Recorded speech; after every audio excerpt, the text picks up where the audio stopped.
decide not to use it. Curry, way downtown. Bang! Bang! Oh, what a shot!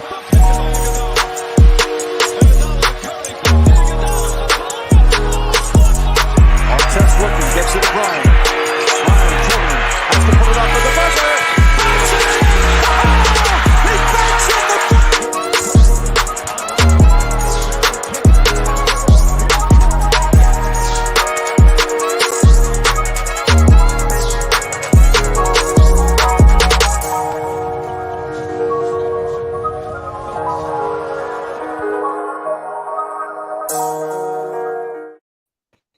What is up, everybody? Welcome to another episode of Scotty Talks NBA. As you can see, it is a very special edition today. We are here on a Sunday morning. It feels like a fucking NFL Sunday here, Dylan. But as you guys can see, I am here with my co-host from Turf Talk. He's joining me here today to talk some Sixers. We're going to get into the Sixers-Knicks game. Matinee matchup coming up at 1 p.m. here this afternoon. So we're going to preview that, but before we get into that, we'll definitely dive into a little bit of the action that went around the league yesterday. But nonetheless, how are you doing today, Dylan? I'm good, man. Thanks for having me. Obviously, we got, a lot of Sixers buzz going on, and you said it perfectly. And I'm not the first person to say this. I've seen it all over social media and on Sixers Twitter, but you brought up like NFL Sunday, and that's like a holiday. That's like a tradition every week, right? And there's so much buzz surrounding this team right now, and it's drawing so much attention. And it just feels like one of those days. Like I woke up early. I didn't even care if I was a little hungover. It didn't matter. I got up. The Sixers play basketball at 1:00 and James Harden's in a Sixers uniform. It's a good day, and I can't wait to see part 2 of this duo today. Yeah, no, 100%. And just what you said there, it's like getting James Harden has turned it into this, like where it's that big that it feels almost like an NFL Sunday today. And it is. It's exciting. So before we get into all of that, I definitely wanted to just share kind of the layout of Scotty Talks NBA going forward, because I know we're here on a Sunday. I had my show on Wednesday last week, so like I'm all over the place right now. So I just started a new job. I'm in training, kind of a different schedule for training than what I'll be in once I actually get placed in my actual position. So for now, I do think we're going to roll with Sundays and Wednesdays for Scotty Talks NBA. And then just as far as the formatting, because I know we do a lot of Sixers talk on here, we're going to kind of change that a little bit. I know we don't have it fully mapped out just yet, but me and Dylan are working on a Sixers-specific NBA show. So we will be taking a lot of the Sixers content on here over to that show. And I'm going to focus more on the rest of the league with this show going forward, hopefully. So Sundays and Wednesdays for Scotty Talks NBA going forward. And then I believe we're going with Mondays for the Sixers show, but we gotta get all of that mapped out. Yeah, like I said, bro, a lot of attention on this team right now, and it makes you want to get on here and talk about them every day, right? So yeah, kind of similar to what we would do with Turf Talk, obviously with the Faithful Fanatics. Like I would talk Eagles on there mostly during football season. Then we get on Turf Talk and we talk Eagles, but we'd get the whole landscape of the NFL as a whole. And kind of the same thing going on here. So it's exciting. It should be fun. Obviously the idea here is, me and Dylan obviously love making content together. And as Dylan said, the Sixers are fucking exciting right now. So we need to dial in the attention a little bit, solely on the Sixers. But today, let's go ahead and dive in. Before doing so, make sure you're following Dylan on all social media platforms. You see his @name right there on the screen, @DylanJD98. For myself, you can find me @Scotty Drowned. And then for DSM Media, make sure you follow them on Twitter @DSM_media, on TikTok @DSM Media, just straightforward @DSM Media. And then on IG @DSM.DoSomethingMajor. We're also on Facebook as well. You can find us just by typing in DSM Media. Pull up, you'll see the logo there. But with that being said, I do just want to take a quick trip around the NBA, take a look at the action from last night. There was a lot that kind of went down. So I'll just go around the world and we'll kind of talk about it a little bit. So yesterday, nothing big with the Celtics. They beat the Pistons 113-104. Tatum was the high man there with 26 points, 11 rebounds, 6 assists. The Hawks defeated the Raptors. 127 to 100. Trae Young had 41 points, 11 assists, and 4 rebounds in that game. Huge, huge game for Trae Young there. The Cavs down the Wiz, 92 to 86. Lauri Markkanen, 23.6 rebounds. Miami Heat beat the Spurs, 133 to 129. Bam Adebayo had 36 points, 7 rebounds, 4 assists. We had the Grizzlies beating the number 1 seed Bulls. Ja actually had 46 points, 4 rebounds, 3 assists. And then we had the Nets defeat the Bucks in Milwaukee, which is what I had my eyes on. Kyrie in that game, 38 points, 5 assists, 5 rebounds, 14 for 26 from the field. That one blew up a big parlay for me last night. So that honestly pissed me off. I had Milwaukee money line. I had Bucks, or I had Giannis 25 plus, and then I had Kyrie 20 plus in this. You can combine parlays on FanDuel now. So that one cost me. Then we had Denver beating Sacramento. Jokic had a nice little triple-double, 18 points, 10 rebounds, 11 assists. So looking around it, like what kind of sticks out to me, right? I know they played the Wizards, but I just keep waiting for the Cavs, this young, inexperienced Cavs team, to kind of just fall off a little bit. They're obviously going to be in the playoff mix. I don't even expect them to be in the play-in, but drop down a little bit. They just keep hanging around. They find ways to win games. Again, it's against the Wizards. I would have picked them to win that game regardless. You hit on it. I'll let you get into the Nets and Bucks in a second. I'll take it from a different angle. The Bulls losing to Ja, right? Ja obviously went off last night. What did you, 46, I believe you said. Obviously, DeRozan, I'm pretty sure, put up over 30 again last night. He's been unreal. But the Bulls, to me, dude, don't get me wrong. They're a nice squad. And I think we said that before the season started. And Lonzo's hurt right now. So when he comes back, I like the trio of Lonzo, Levine. Vucevic is a nice piece. And then obviously with the way DeRozan's playing, kind of in that MVP conversation. And they have a nice bench, too. But are they pretenders? Because a tweet here from Cody Westerland last night after the loss. Yeah. The Bulls are now 2-12 against teams with a 600 winning percentage or better this season. They're 0-2 versus the Heat. They're 0-3 versus Sixers. 0-1 versus the Bucks and Suns. 0-2 versus the Warriors and Grizzlies. 1-1 with the Cavs, and they beat the Jazz. Yeah, no. 2-12 against the top of the NBA here. So are they for real? Like, I know they're sitting in that 2 seed and they're fighting for the 1 seed, but it seems a little bit pretenderish to me. Yeah, no, I'm with you. And obviously, I think a little bit of the bias comes from us being able to see them firsthand lose to the Sixers 3 straight times. Like, in those matchups, they really had no answer for the Sixers. Like, in those matchups, it's so weird. Out of all the, contender teams that we've played this season, those have been the matchups that I've felt the most comfortable in, if that makes sense, because I think I feel that way when you look at their roster and you look at the way it's structured. It's like DeMar DeRozan and Zach LaVine. You have an influx of points, and people could say the same thing about the Sixers, I'm sure, with Embiid and the way that was structured before Harden got here. But just looking at the roster, it's like, where else are the points coming from? Like Vucevic, good luck if you have any defensive-minded center. He's not, you know what I mean? Embiid, Giannis, whoever you want to throw at him, he's not going to go up against those guys.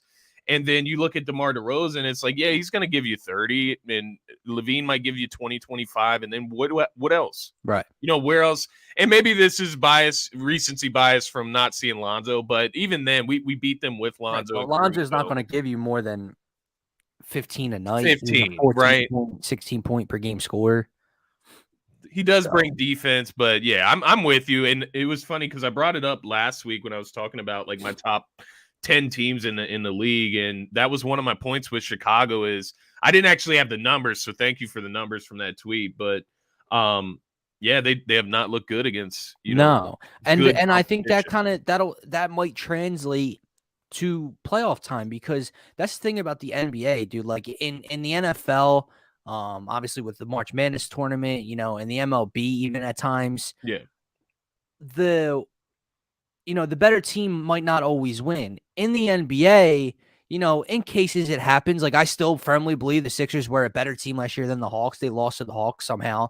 Yeah. But for the most part, you have to beat a team 4 times to advance. That's difficult to do if you're not the better team. Does that make sense to you? Yeah. Like, And if you're 2-12 in the regular season versus teams with a 600 or better winning percentage, what's that mean in the postseason? You're going to beat teams 4 times in a 7-game series now? All of a sudden, you couldn't beat them in the regular season, but now you flip a switch and you're able to beat the Bucks in a series, the Heat, the Sixers, whoever. I don't see it.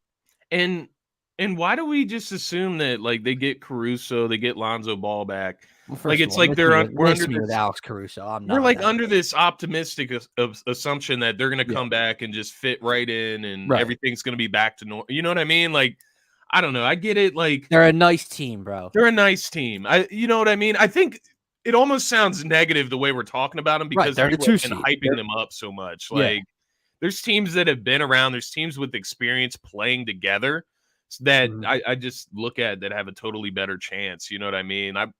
I don't know. Maybe and I wonder what their fan base feels about. Like, I wish we had a Bulls fan in the comments right now because, like, what's their explanation for that? Like, I feel like as a Sixers fan, right? If we were the 2 seed, we'd want our respect. Like, right? We're the 2 seed. We're fighting for the number 1 seed in the Eastern Conference.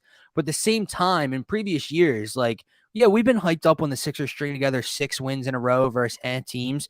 But then if they meet the Bucks and they lose to the Bucks by 16, we're I feel like most of us have a realistic mindset. Yeah. Like, we need to see them beat a contender in February for us to believe. What do Bulls fans feel right now? Like, your record, you're the 2 seed, you're not fully healthy, but that 2-12 number. Because imagine every time we build up a big matchup for the Sixers. Like, for instance, last week we had the Celtics and the Bucks in a row. We have the huge loss to the Celtics, right? Get blown out of the water. But then you have the Bucks game where we're like, okay, this is another contender. This is another chance to show your worth. They come out and get this W.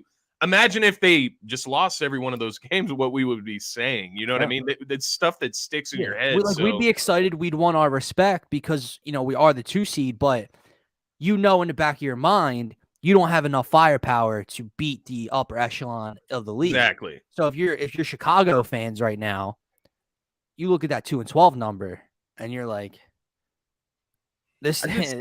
I think it's funny because, the same people that will put the Bulls like up in the contenders, the contenders of the league, like the top contenders of the league are the same people that will take the Sixers out of it. And I think that's where a little bit of the hostility comes from as well, is like this new upcoming team that hasn't played together for even a half a season fully healthy. Oh, they get the benefit of the doubt. Like, I just hate shit like that. Listen, but man, I'm struggling. How that goes. I'm struggling to keep my sanity over here. I'm not going to get into it right now, and I don't even want to get into it like throughout the show.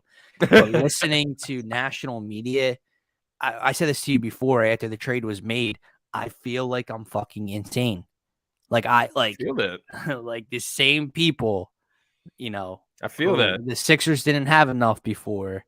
And Ben Simmons was the laughing stock of the biggest joke in the NBA. Now Jalen Rose said before the Timberwolves game they were on NBA Countdown because the Heat and the Knicks were playing.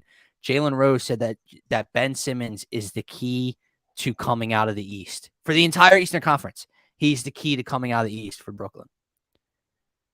He went from the joke of the league to the key to winning a title. Now, I see the fit, Scotty. I see it in Brooklyn, but come on, man.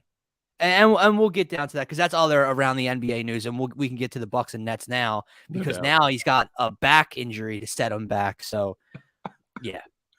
Yeah, man. It just to kind of piggyback on what you're talking about there, because it's honestly hilarious. Like, come on. Like, are you guys serious? Like, shout out to Kendrick Perkins, who has stayed very transparent through this whole thing. Yeah.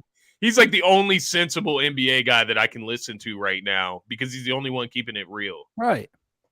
I agree. Wild. Like, I love after they blew out the Timberwolves. Skip Bayless. People kept playing the Stephen A. Smith. Daryl Morey got hosed in this deal, and people just kept clipping it and putting it on social media. It was great, but yeah, dude, like literally, I don't want to keep harping on it because I want to enjoy the fact that we have James Harden, but it makes you sit back and make you feel kind of fucking crazy because we come on here week in and week out. When Ben Simmons was a Sixer, we defended him, and these people said he won't win a championship. He doesn't shoot the ball in the fourth quarter. You can't win with him in the playoffs. He can't shoot free throws, yada, yada, yada. Now he's gone, and they're saying the things that we were saying defending him. He's the best perimeter defender in the league. He can play 1 through 5. He's a playmaker. He can do this. He can do that.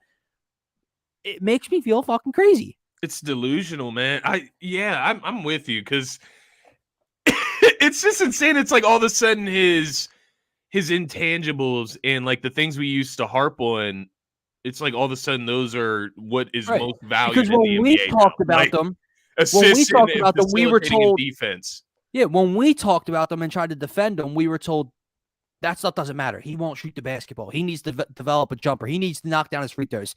Now we're saying the opposite. He's finally gone. His replacement almost dropped a 27-point triple-double in his debut. That replacement's being called old, a bad teammate, yada, yada now. And the other dude, he's a great defender. He's a playmaker. Whatever. And I mean, the sword back thing, I mean, are we joking? Like, I'm not, no. I'm not accepting this. Man, miss me with the, we're ramping up. He hasn't done much high intensity. Up? How long? 25 years old, dude. How long was Goran Dragic out of basketball, Scotty? Not playing. Bro, he didn't play. He played like 3 games this season at the beginning of the season. Okay. Hasn't played since. Goran Dragic played last night. Years old. He played last night. But this 25-year-old dude who's played less than 3 less games than him needs to be ramped all the way back. Kevin Durant's closer to playing than he is. It's hilarious. It's bullshit. Whatever. Oh, God, I can't. It's hilarious ramping up, bro. Like ramping up. Like I thought it was due to his mental health. Yeah. I thought that was not his conditioning. Now it's ramping up conditioning. Like what the fuck are we talking about, bro? And I would love to get off this topic, except now we have to talk about the Brooklyn Nets. So yeah, let's do it. Yeah, so obviously, the Nets, they were able to defeat the Bucks in Milwaukee, 126-123. Kyrie Irving obviously had a hell of a game. On the other end, Bobby Portis, he had like 8 threes in that game. Unbelievable game for him. But I guess what I want to ask you about this game, Dylan, and we don't have to spend too much time on this. Obviously, I mentioned it blew my parlay. That was my most heated part of it. But also, Andre Drummond had a pretty solid game for them as well. Mm-hmm. He had like this very aggressive dunk over Giannis or something like that. Yeah. But I guess what I want to ask you is, these wins by the Nets, obviously the Nets don't have KD. They don't have Ben Simmons. Sixers didn't have Harden yet. They had moved a couple guys in that trade that they just were blatantly missing against the Bucks. Are the Bucks, should we be more worried about the Bucks, or are these just huge wins for the Nets and the Sixers? Like, what are your thoughts just looking at these 2 games together? I'm not worried about the Bucks.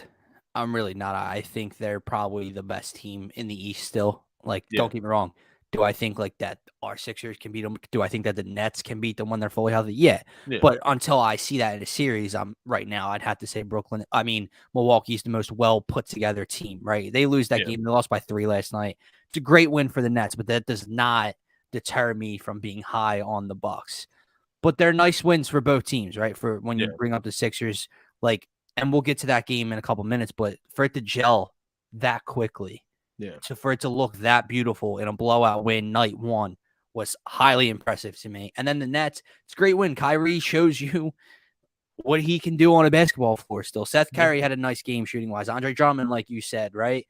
So it doesn't worry me about the Bucks, but the Nets, I just need to see it all put together first. Yeah. Like the Sixers, we had to wait, but Thursday night or Friday night, you got what you're going to get, right? This is the full Sixers team. The Nets had a nice win, but it's not the full Nets team. Now, does that mean that, they just beat the Bucks without these 2 guys, so when they get them, they'll definitely beat them? I don't know. You have to see how it fits. So I'm not worried about Milwaukee. Yeah, and the Sixers did beat the Bucks without James Harden. Right. That's kind of what I was getting at there as well. Is just both of these teams without some of their main pieces. But yeah, nonetheless, I don't think we need to worry about the Milwaukee Bucks. No. A lot of outlier stuff happening in these games. You know what I mean? And it's the regular season. I mean, there's no reason to panic. I think Bruce Brown hit like a clutch 3 at the end of the game. It's like if you lose to that, what are we talking about here? So, real quick, just before we get into the Sixers, we're gonna spend the rest of the time on the Sixers, but just wanted to give the slate for today's matchups aside from the Sixers and the Knicks. We got the Jazz at the Phoenix Suns. Utah is a 2-point favorite in that game. As we all know, CP3's out probably the rest of the season, the regular season, I should say. We got the Boston Celtics at the Indiana Pacers. Boston's an 8-point favorite in that game. We have the Pistons at the Hornets. Charlotte's a 10-point favorite in that game. We got the Clippers at Houston. Clippers are 7-point favorites in that game. We got Dallas at Golden State. Golden State is 4.5-point favorite.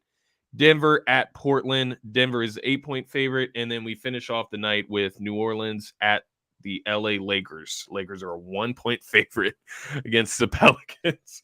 I'll never get over this Lakers season, but yeah. I could talk about it for days, but I won't. I could.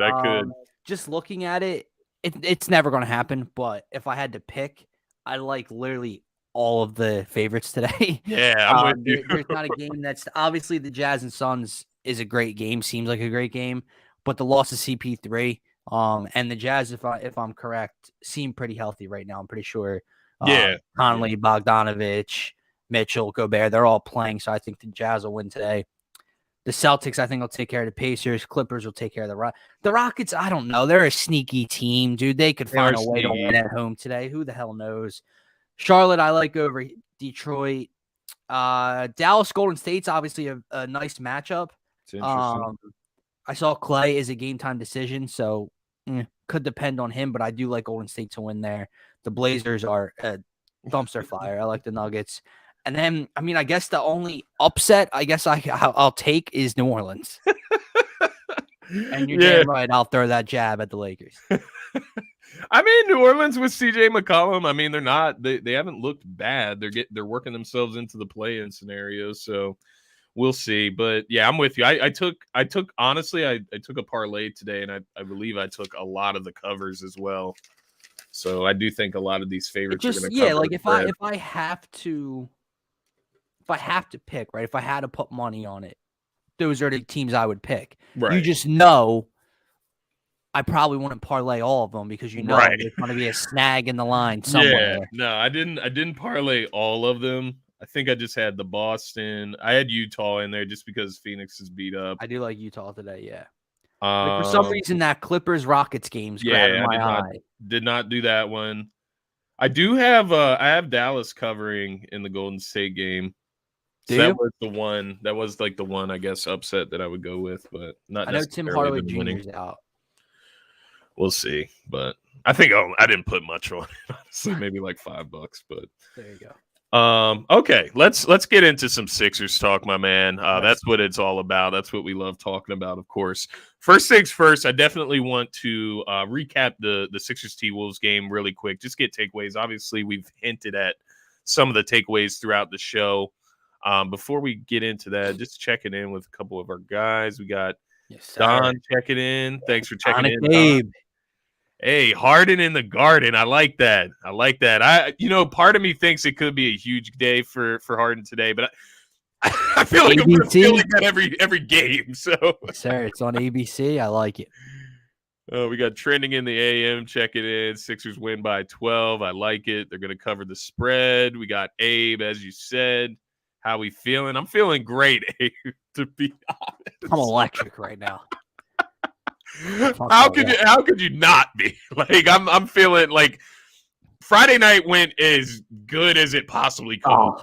Like there's no other better alternative. I was so worried that they'd find a way to lose this game or they'd win, but they'd win by like 4 at the end and it didn't look pretty. And here comes the overreaction, right? Shout out to Trending in the AM. Overreaction Monday would have been Daryl Morey got hosed, blah, blah, blah, right? And you said it couldn't have played out any better. It clicked from the moment they got down to start the game? 6-1, and then they went on a 15-0 run and never looked back. Obviously, we're going to break this game down and everything that went into it, but holy shit, it was amazing. Yeah. Yes, and Abe checking in. New Orleans has been hooping lately with Yeah. CJ and BI. Yeah, that's a nice little duo. You know, once they get Zion, that would be a nice trio if he ever plays in New Yeah, Orleans. you better watch it, bro. Did you see that float from yesterday? Yeah, it's fucked up. Oh my god. I thought Philly fans were bad. I thought we bullied Ben Simmons. Oh my god, Dylan. Did you hold on? Did you see though? You know how CJ came out and said that he hasn't even spoken or seen Zion since he's been traded to New Orleans? And obviously the national media were all over that. JJ Redick got on him. Yeah.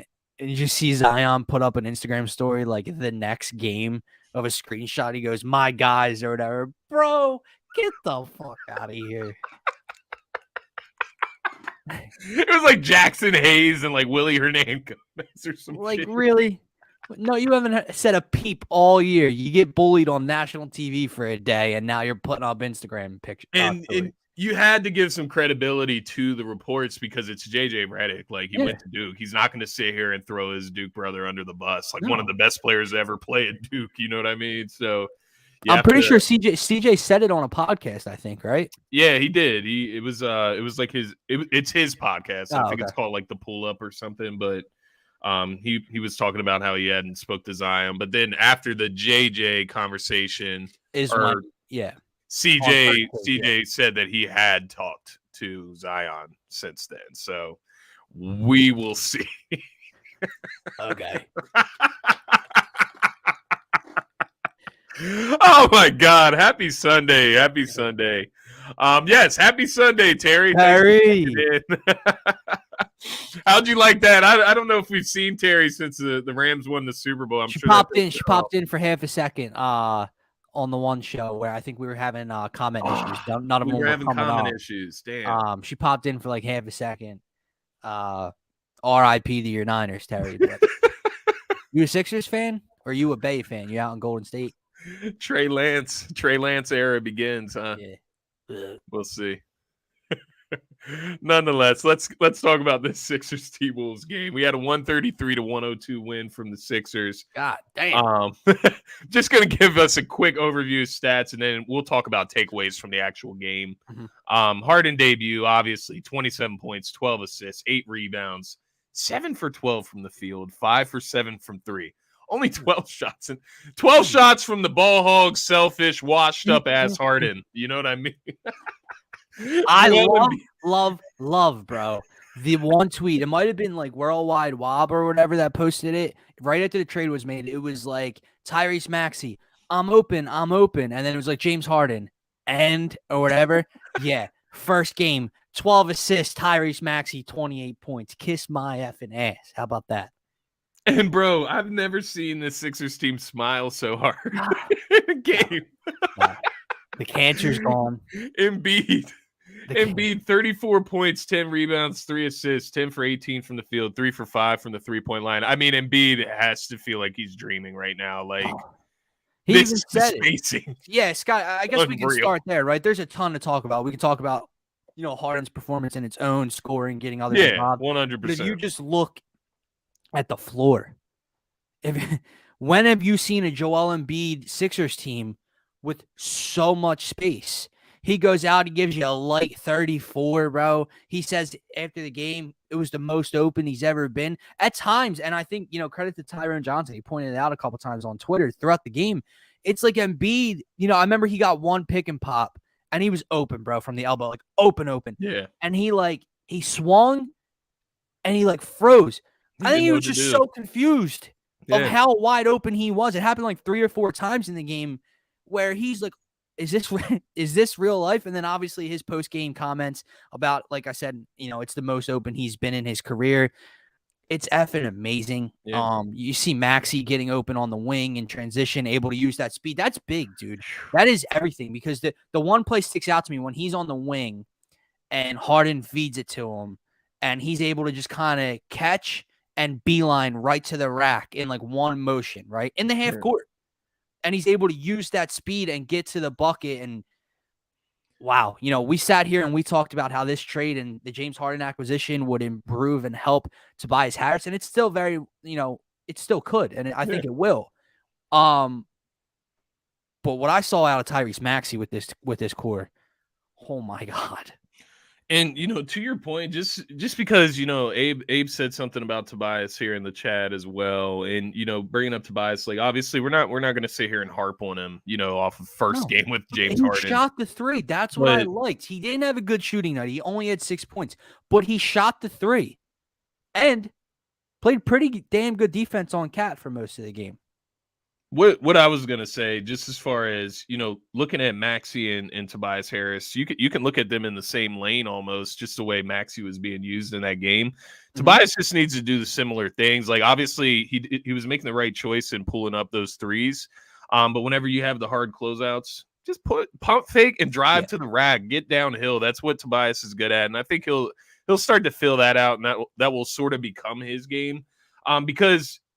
Getting James Harden, we talked about this before the trade went down. It's going to simplify a lot of other guys' roles. And, with Maxey, all you're seeing there is them simply swinging the ball around the court. They're moving the ball. They're getting the defense to move, shift around. And the shift just can't get there in time for Maxey because he's just too goddamn quick. And it's like, are you going to close out hard as fuck on Maxey so he can blow by you, or are you just going to let him shoot open threes where he was 2 for 3 from 3-point line last game? So it is incredible. Like you mentioned, I guess looking at Harden, we talk about takeaways. How he puts the passes on point, I think, is something that on a rope too. Like it's not just that he finds the open guy.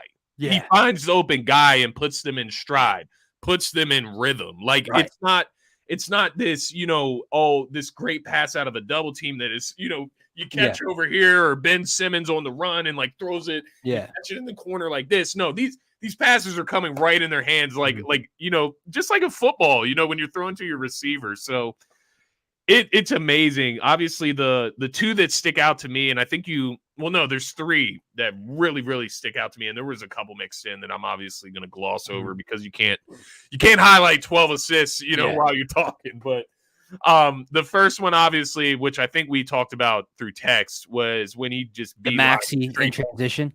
Oh, I was talking about to Tobias in transition on the three.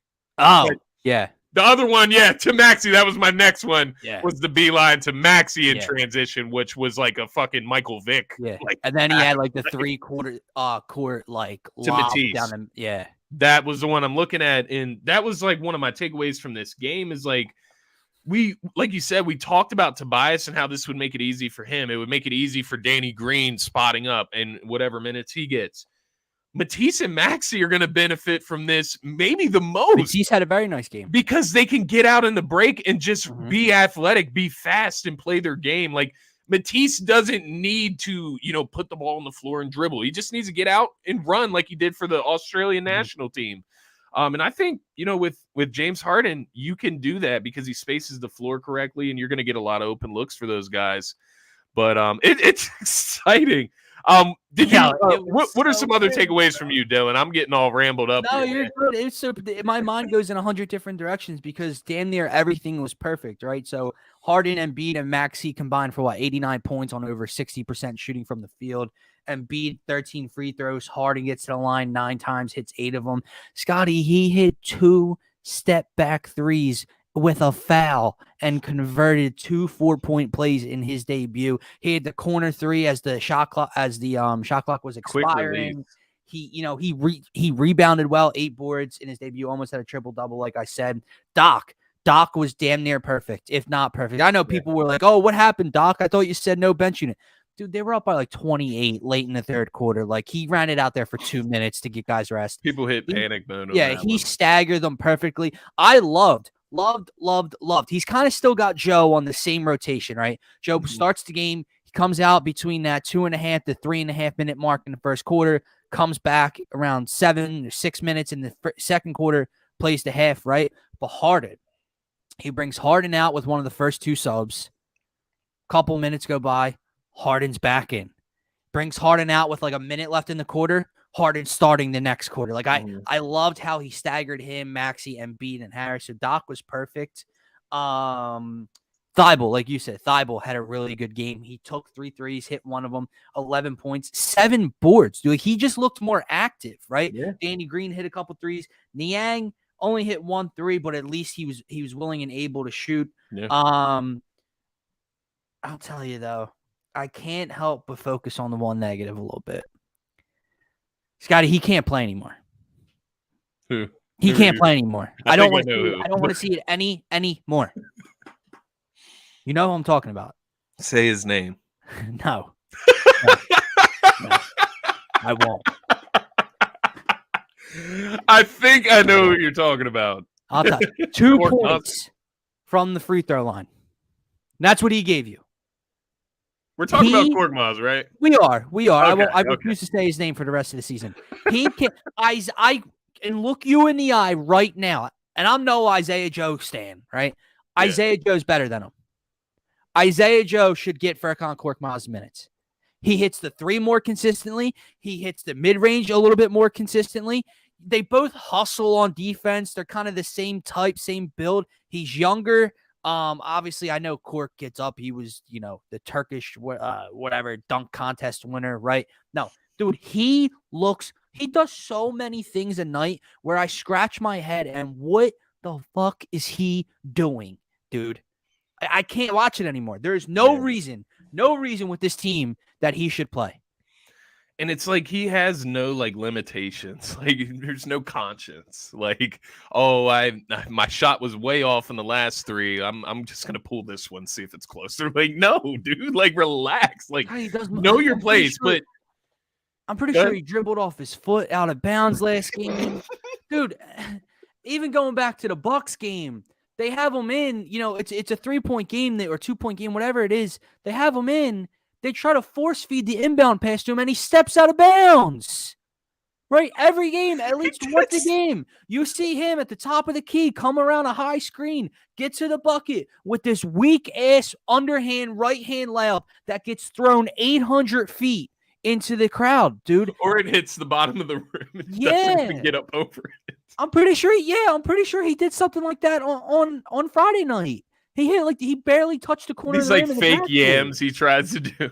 Dude, I can't. Like he's gonna dunk on someone. I can't. There is no reason that he played the second most minutes off the bench the other night. I don't know what Doc's obsession is. In a perfect world, right? He fits. He would fit with Harden and Embiid if he could hit the three consistently. You have that in Isaiah Joe. Yeah. Just use him. There's no need to play Furkan Korkmaz anymore. Yeah, I agree. And I was telling you all because Kata, he's like this Korkmaz troll in our DSM chat, and I was telling you guys like there's no way that this guy would be in my rotation at all. Like there's no need for him. You know what I mean? Like you mentioned Isaiah Joe. I'm not even sure that Isaiah Joe or Korkmaz need to play. In reality, like. Can I tell you something? I wanted to see if my eyes told me the correct thing, right?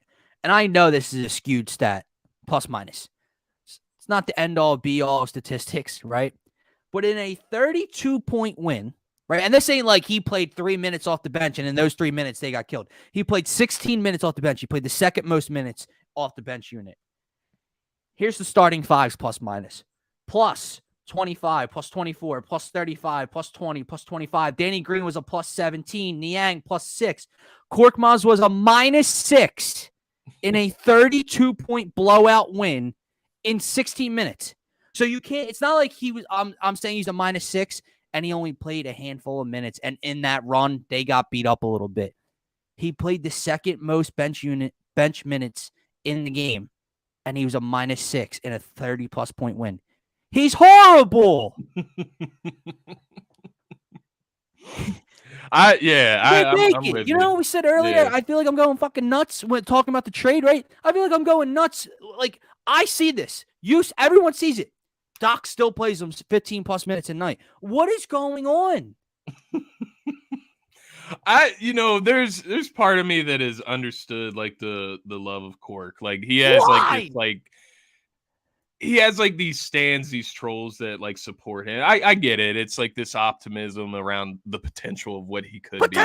There's no. He has an offensive incline. What I will say, like when we look at Matisse Thybulle and how unnatural he looks on offense, Furkan Korkmaz when he is at his best. Okay. When he is hitting his jump shot, he looks very inclined on the offensive end. He looks like a guy that could be a 12 to 14 point a night guy, but he's just inconsistency is the story of his life. So, or his career, what I was should trying to say is, but yeah, I'm with you. There's no likability for me. Oh no, not like that. No, I don't mean it like that. I just mean know, but like his skill set, the pump fake, like just like certain things, nuances in his game. Nothing's better. Nothing's better. Sometimes, don't get me wrong, he hits the corner pump fake, right? One dribble, sidestep, bang, splash one, right? It's nice sometimes. Nothing's better. It's an air ball. Nothing's better than the pump fake, put the ball on the floor, one dribble, and he barely touches the side of the rim, bro. It happens too often, bro. He stands there and watches it. Oh, shit. Has to get back on the. Oh, my God, dude. Yeah. Oh, man. Whatever. Everything was beautiful. Everything was perfect about Friday night except him. That was and it bothers me. That was the only thing I said. I was like, why is Danny Green not in the game? Why is Furkan the first guy off the bench? I don't know. Like, even Shake, like, I don't know how you felt about Shake, and he's got some ugly times in his game, too. Yeah. Don't get me wrong. Listen, I know Shake's I'd rather see him than Quirk. I know Shake's freshly back, but Doc's not trusting him at all right now. Yeah. And he hasn't looked great since he's been back, right? He's looked a little sloppy, picking up a couple dumb fouls, not shooting the ball extremely well, turning the ball over when he puts it on the floor. But, you want to talk about an offensive game in Furkan Korkmaz that has some potential. I've seen a hot Shake Milton. I've seen it in the playoffs. I've seen it against teams that the Sixers aren't as good as, and he's kept them in games. And I know I'm going back a few years, but that Clippers game will always stick out to me. Yeah. That's offensive potential.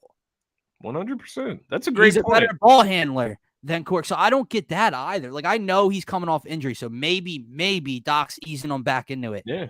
He only played a couple of minutes the other night. And again, really, dude? Like, he doesn't shoot the three as well as Furk, but he has more of an offensive skill set than Furkan Korkmaz. Especially for this team. Especially for this team as well. Yeah. And, it's a good point you brought up there, because the potential of Korkmaz as an offensive player in the NBA is you got to put it into perspective. And from the perspective of a Sixers fan, like you said, is that Shake has that same potential. Mm-hmm. Isaiah Joe has that same or similar potential as well. And Isaiah Joe's looked more consistent, if we're being completely honest. In the little time that Isaiah Joe gets, he gets buckets. And that's what he's inclined to do. So I'm with you there. The Korkmaz thing definitely stuck out to me. I don't think you have to give him or Joe run. I think you could stick with like Shake, Danny Green. Get these 100%. I just meant if you're looking, they're both so similar. They do the same thing on the floor that you're looking for, right? Yeah. I'd rather play Isaiah Joe. And I'm not even an Isaiah Joe fan. Like, I've seen some Isaiah Joe fanboys that are like, why is he not getting any run? Well, because he's not that good, bud. Yeah. But in terms of these two, I'd rather see Isaiah Joe.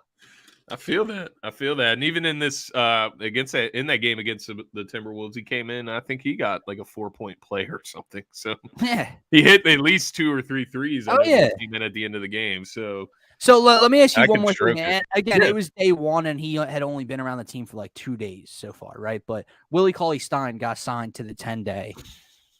But they said they did it for a reason, right? Man. If they're looking for that guy. Are you surprised that he barely played? Like, in that there, like, trust me, I don't mind Millsap as the backup 5. I like it kind of. But like, why did you sign? Maury made the comments, and Doc both said they're looking for a big in the buyout. They basically had one, but they couldn't announce it yet. Now they announced Cauley-Stein to a 10-day, which means you only have 10 days to figure it the hell out. And he played like 2 minutes. So you think like it's just because he just got to the team, he didn't want to implement him yet? Do you expect to see him more today? So the way I would frame it is, if Willie Cauley-Stein is the big man that Daryl Morey was referring to, and that Doc obviously was referring to, then to answer your question, I think it was just because he just got with the team. Although I would still have expected him to play a little bit more, just personally. But the other side of it is that it could just be not who they were talking about at all. Maybe they just haven't liked what they've even seen in practice so far. Maybe it's hard to say. I just think, and I saw your videos on the signing, and of course, I mean it's a buyout 10-day contract of a meh kind of guy. Right. I just think if again, if you want to run, I just think he's a nice piece to add a little bit because you can run small ball 5 with Millsap off the bench, which I do like that idea. But let's say you're getting beat on the boards and you need a big body, right? He's kind of that prototypical type of big that can run with Harden in the sense of he can clean up the glass. He's a big body, and then he can just straight rim run with Harden, and Maxey when they're out there with them. So it's definitely a meh kind of signing, but I think I would hope that they keep him because let's say you don't and you roll with the small ball backup 5. What happens in a playoffs, in those minutes? Let's say you start getting beat up on the glass. Wouldn't it be nice to have that option?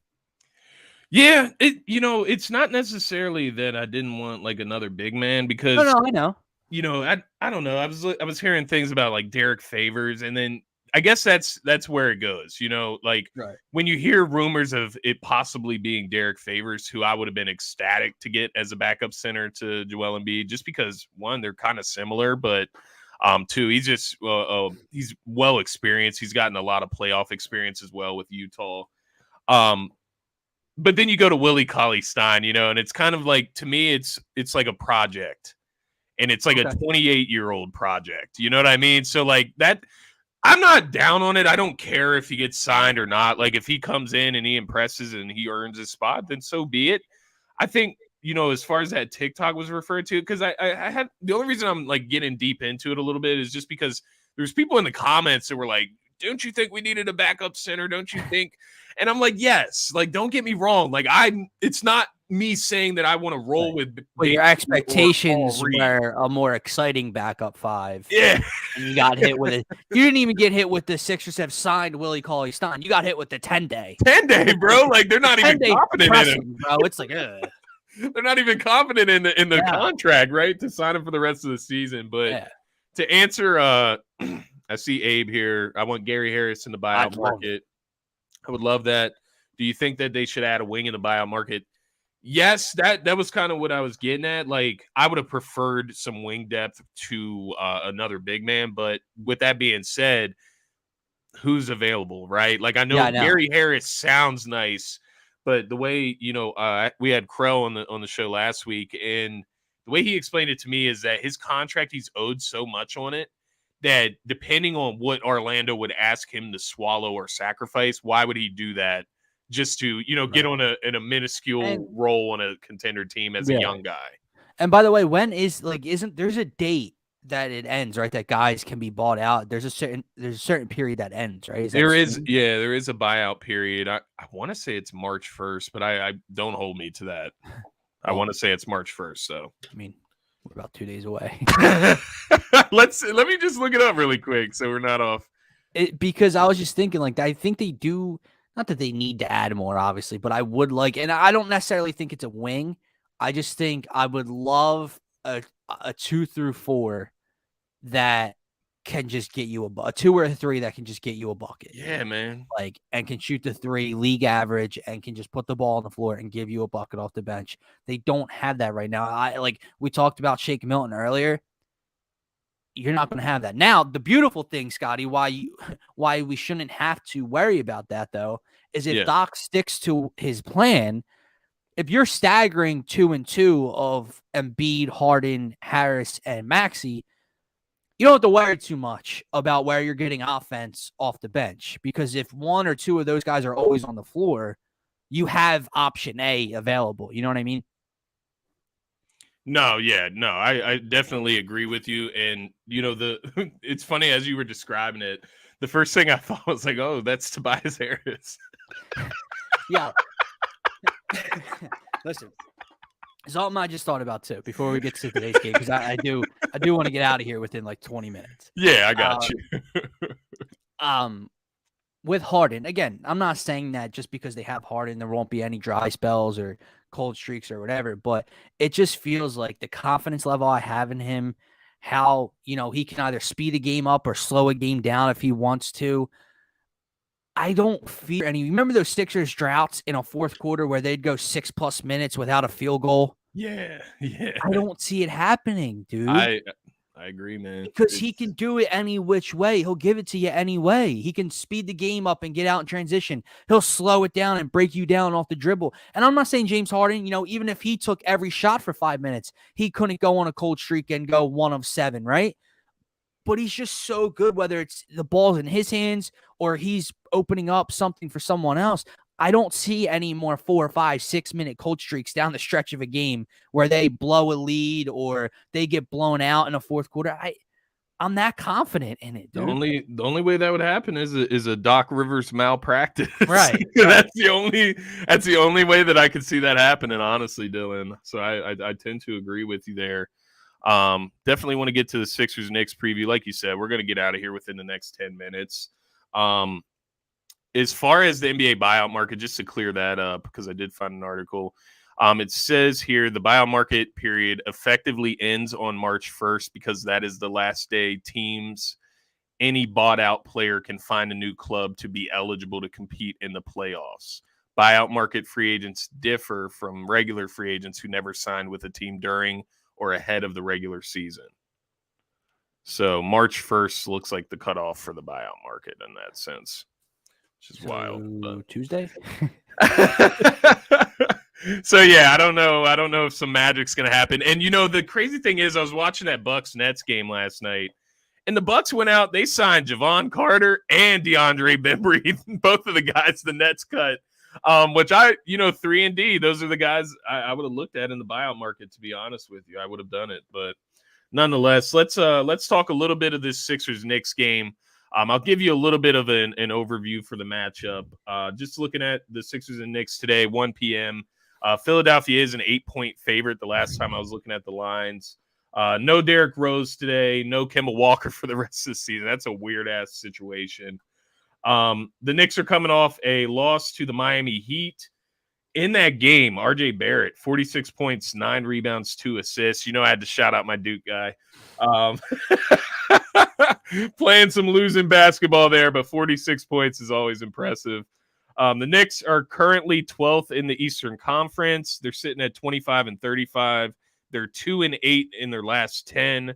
They've lost 4 games in a row. So they're on the other side of things right now. The Sixers are currently the 3rd seed in the Eastern Conference, sitting at 36 and 23.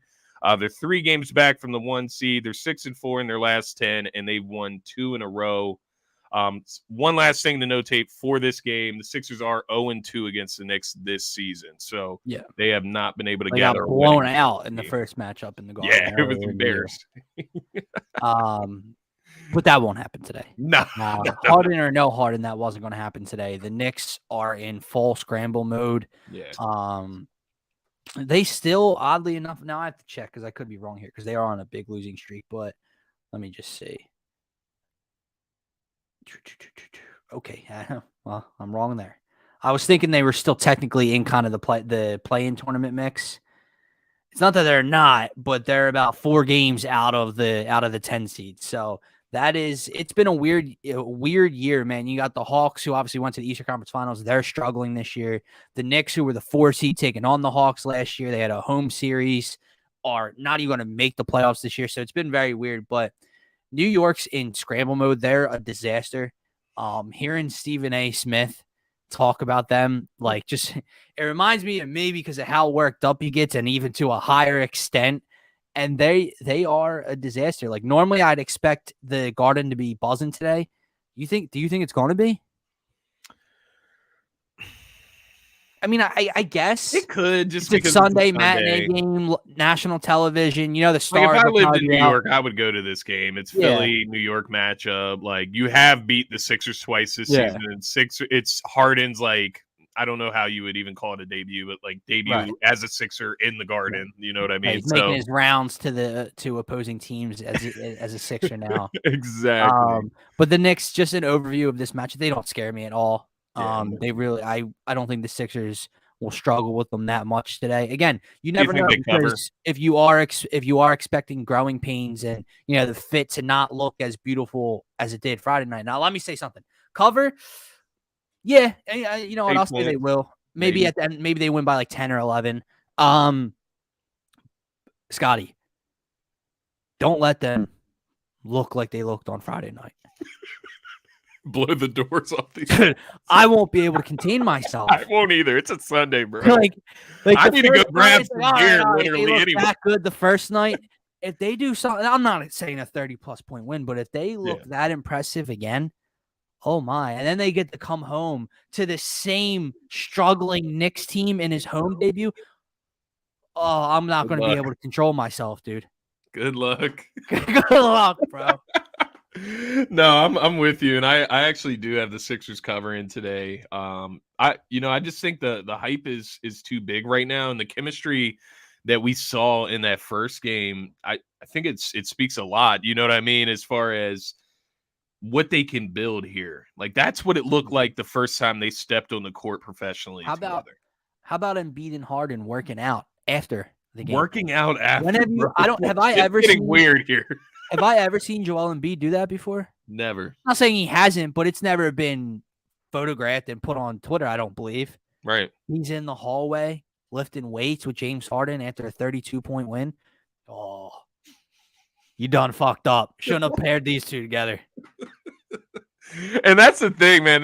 Joel Embiid looks so fucking happy. So does Harden. So happy. Harden looks so happy. Yeah, that's probably the bigger point in reality. But this Knicks team, I mean, they're on the opposite end of things right now. And looking at the play-in, I just took a look at the standings once you mentioned it. And yeah, you look at them, they're 4 games out of the play-in, the last play-in seed, but you look at all the teams in front of them, the Hornets, Hawks, Wizards, even like the Raptors, like I'm not going to throw the Nets in there. I expect the Nets to climb a little bit, but the Raptors, Hornets, Hawks, Wizards, they're all better teams than the Knicks, and the Knicks have kind of crumbled. It's crazy. It was last year the Knicks made the playoffs, right? Like 5 fucking years ago. And they're still chanting "fuck Trae Young." Listen, I can't stand Trae Young. Trae Young fucked that city up. Like they haven't recovered still. Like they're not even. Nobody fucked us up, bro. Like they're not even going to make the playoffs, and they're still chanting about them. Like, see, and now let's just talk about this from a fan perspective, just really quick, because it's an interesting scenario. So Trae Young ultimately ends the Sixers playoff run last year. And what do? We say, fuck Ben Simmons. Right. And so New York, they say, no, fuck Trae Young, right?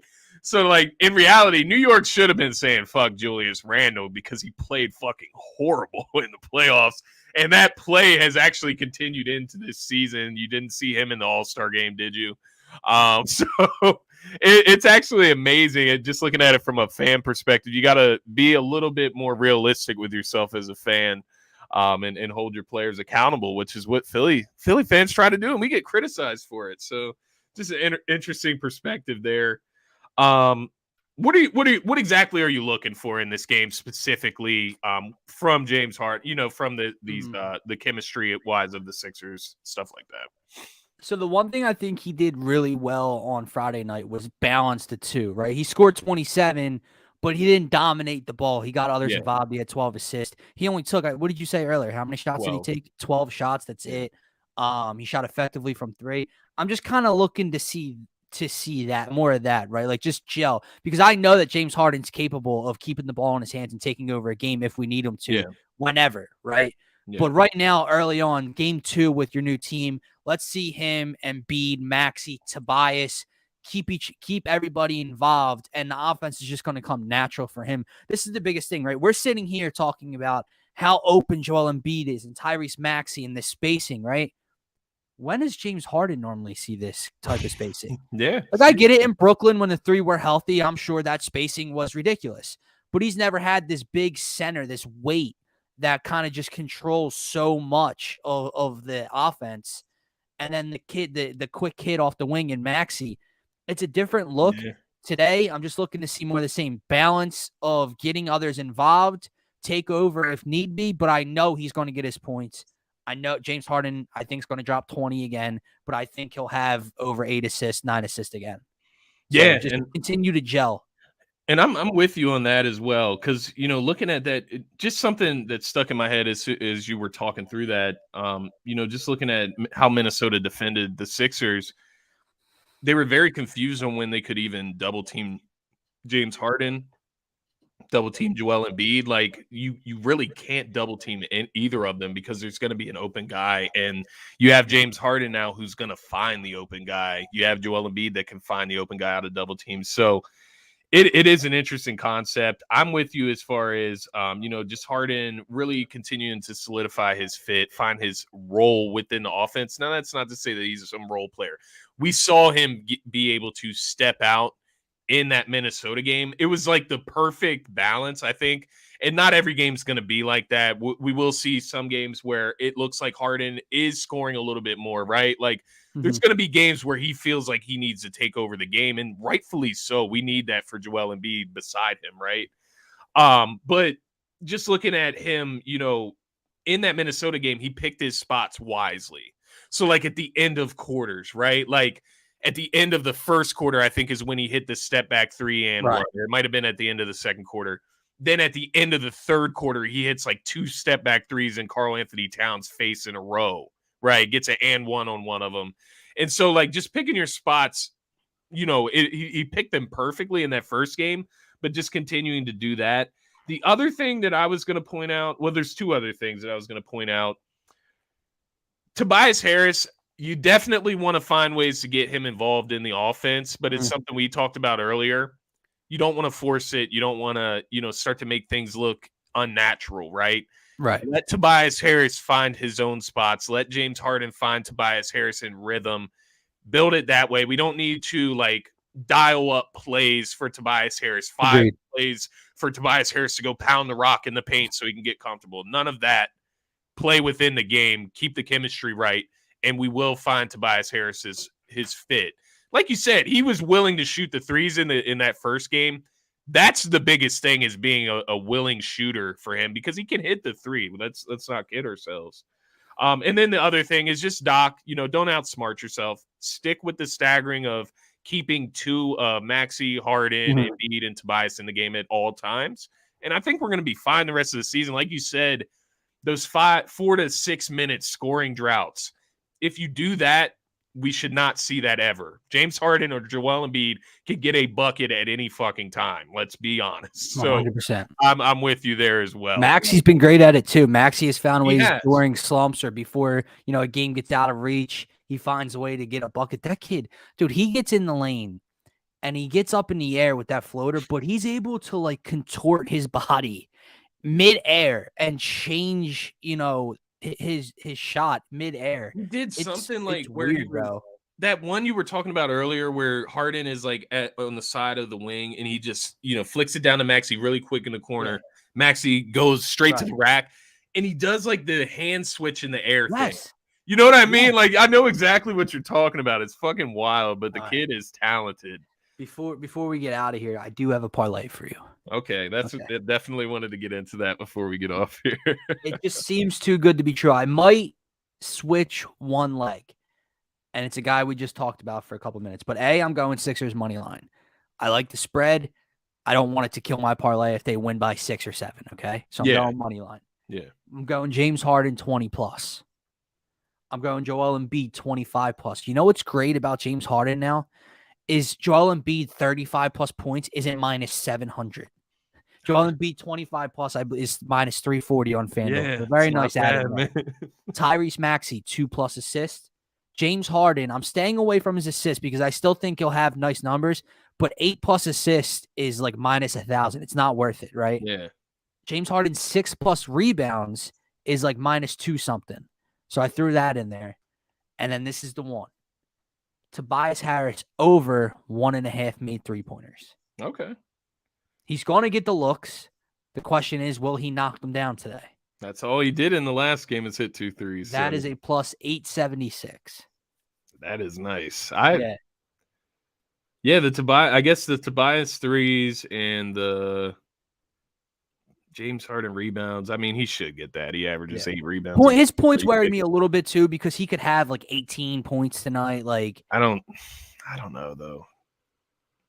I feel like he can score 20 in his sleep. That 27 was so nonchalant. You know what I mean? He didn't put max effort into that. But so I guess, if you're just looking, if you have good money to bet today, this would be your safe parlay that I have. And this one's just sitting at plus 100. So I have the Sixers money line. Any big parlays that I'm putting big money on, I'm not taking the spread or the cover, excuse me. So I got Sixers money line. I got Harden 15 plus. I got Joel Embiid 25 plus, and I got Tobias Harris 10 plus points. If he fucks me today, bro, I swear to God, he's not touching my parlays the rest of the season. 10 points is all we need, bro. I know it was only 6 last game. 4 more is not much to ask for. But that's coming out at plus 100. So if you have, some money, you want to keep it safe. That's a safe one for you. I have one that is plus 482. So I have Sixers money line. I have Embiid 25 plus. I have Harden 20 plus points. I do have James Harden 8 plus assists, so that one might be the one that bites me. I got Maxey 1 plus threes. I got Maxey 10 plus points. Barrett 15 plus points. I had to throw in the Blue Devil. Yeah, I got to throw in my boy. Make it less painful when he scores. You know what I mean? And then I had James Harden 2 plus threes. We'll see about that one, but that one's sitting at plus 482. Okay. So not too crazy, but I do like yours. I'm trying to think back again. Yeah, the only thing that man, plus 876 is nice. But like you said, 2 3-pointers a game should be the going norm for Tobias Harris. Yeah. Like, unless he's having like a terrible shooting night, right? Like where he just can't hit the side of a barn. Yeah. Which we see. But yeah, but he's like 2 and 9 lately, game, right? So like, hopefully he bounces back today. Yeah. I expect him to. We've had it throughout the comments. We should expect them to try to get Tobias Harris involved a good bit, but as we've talked about, just not forcing it is the big thing. But I think the Sixers are going to be fine today. This was a very fun Sunday morning for me, Bill, and I will say that. I definitely want to get out of here, go grab some beer, and get ready for this game. But man, what's your plans for the rest of the day, my man? I got like 2 buddies coming over, probably crack my first one in about 10 minutes or so, and then enjoy the game. Hell yeah, I'm with you. You gonna enjoy any of the other NBA action, or are you just gonna? Oh yeah, there's a lot. I was looking. There's a lot of nationally televised games today. There's obviously the Sixers on ABC, and then I think Jazz Suns are following that on ABC, and then there's 2 ESPN games tonight. So yeah, there's a lot of action today. So depending how this Sixers game goes, maybe putting some more money back out there into the world, but. Got to get some winnings here first because I've had a rough weekend. But I think that's going to be it for this show. Unless you have anything else, Dylan, anything going on this week? No. Hopefully, Faithful Fanatics, we should be back tomorrow. Gettin and I are trying to, figure out a solidify 2 days a week, with our work schedules and all to get on here and talk Sixers and the rest of Philly sports. Honestly, right now, it's looking bleak with the rest of Philadelphia sports. So it's going to be heavy. Flyers got a dub yesterday. Yeah, dude. That murdered one of my parlays, man. I went against the Flyers, bro, and they go out and win after losing 6 straight. But go ahead, take the W, Flyers. I'll allow it. That's good stuff. They beat the Caps somehow yesterday, but it's looking bleak. But the vibes around the Sixers are definitely. They just make you want to get on here. Obviously, I love doing this, and this is why we do this. But because we enjoy doing it. But when a team is contending like this and looks like they're going to contend like this and they're this much fun, it just drives you to want to get on here. Like, hell, I might even wake up before work this week and hop on Trending in the AM with Phil. Just to talk about it. Yeah, right? Just to talk about the game. So, no, it'll be a good day. And we'll see. We got some plans with DSM Media. And we'll thank you, everybody who comments, everybody who follows us. We're over 1,100 on TikTok now. Continue trying to grow. We're over 500 on YouTube now. Continuing on that 1,000. Where we're trying to get to. I still don't worry. I still have to get my DSM tat for going over 1,000 followers on TikTok. I am getting it. Just have to. We'll get that on TikTok for you guys. Just have to. I'll go with you, Dylan, whenever you get that. All right, sounds good. Maybe I'll get something. Listen, I'm never. I'm not a leg tat guy, but I think this might be the leg tat. Okay. I think we're looking like top of the thigh, like right above the leg. Yeah, like right above the knee. Yeah. Yeah, I got one there. Shorts cover it, but like, it's there for the vibes. No doubt. No doubt. Dalton Fugel. Nice picture, brother. Nice picture, old man. Hell yeah. The other thing I was going to ask you, Dylan, really quick. Are you more confident in this Sixers team than you were in the Sixers team that got the 1 seed last year? Oh, 100%. Isn't that crazy? 110%. I'm more confident in this Sixers team than I was the year we had Jimmy and we brought in Toby. And that year, like the thought process was it's championship or bust. I'm more confident now. Yeah, no, I agree. And I was gonna ask a different question, but I don't want to get ahead of myself because I was gonna ask you, are the Sixers giving you, Eagles vibes? But I'm not gonna get ahead of myself. Too fast. No, I won't go there because that was a different vibe. That was it was. We know how good they were. Too. Yeah, and we knew how good they were. But the injuries, that underdog mentality kind of thing came out. This is different. This isn't an underdog. This is you just paired 2 top 10 players together, one of which is being an MVP candidate right now. Let's go win a fucking title. That's how it's playing out. Yeah, I'm with it. And like you said, every day we wake up. Now we wake up with championship aspirations. It's a great feeling to have at least one of our teams, feeling like they're in the contention at that level. So definitely go Sixers today. Make sure you're following my co-host here at DylanJD98. You can follow myself at Scotty Drowned. As for DSM Media, you can find DSM Media at DSM_media on Twitter. As Dylan mentioned, there we are on TikTok at DSM Media, spelled out. That is with 2 M's in the middle, just to for clarity there, I should say. And then DSM.DoSomethingMajor on IG. Make sure you give us a follow there. We got content coming daily. But for myself, for Dylan, have a great day, everybody. That's going to be the wrap of this Scotty Talks NBA episode. I will be back Wednesday. And then as me and Dylan discussed, we will be bringing the Sixers-focused show here soon, but that is in the works. Have a great Sunday, everyone. Go Sixers. Let's destroy the Knicks in the Garden. And enjoy our Saturday or Sunday. God, damn, God. Enjoy your Saturday, bro. Happy Sunday, everybody. Saturday's over. See ya.